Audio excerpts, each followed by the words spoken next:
E adesso invece parliamo di Fiume Veneto, abbiamo con noi la sindaca della città, benvenuta Jessica Canton.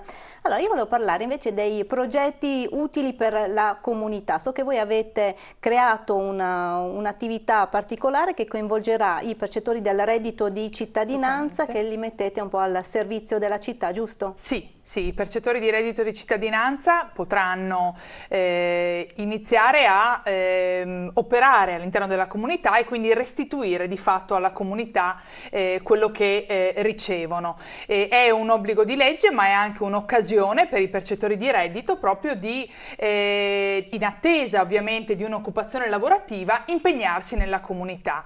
Saranno per il momento 2 che inizieranno a luglio, opereranno per 16 ore settimanali ciascuno, quindi compatibilmente con quanto previsto dalla normativa, e andranno a curare il verde, quindi sostanzialmente attività di decoro urbano.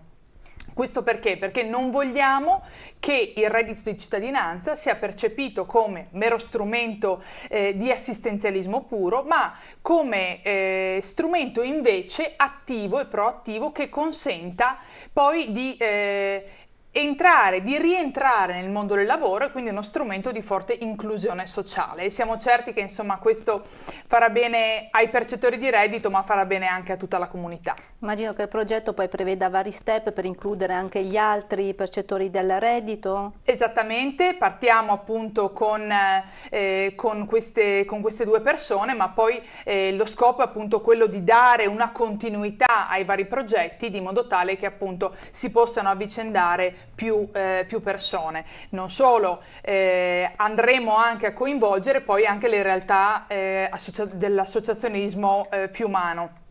Abbiamo voluto partire noi come ente insomma un po' per fare da apripista, però poi tutte le associazioni che lo vorranno potranno ovviamente seguire insomma questo Le due persone esempio. coinvolte hanno reagito positivamente? Assolutamente sì, assolutamente sì, perché c'è anche la volontà e il desiderio di rientrare nella comunità e quindi di rientrare di rendersi attivi. E, grazie mille, grazie a Jessica grazie a voi. Canton, sindaca di Fiume Veneto, e noi andiamo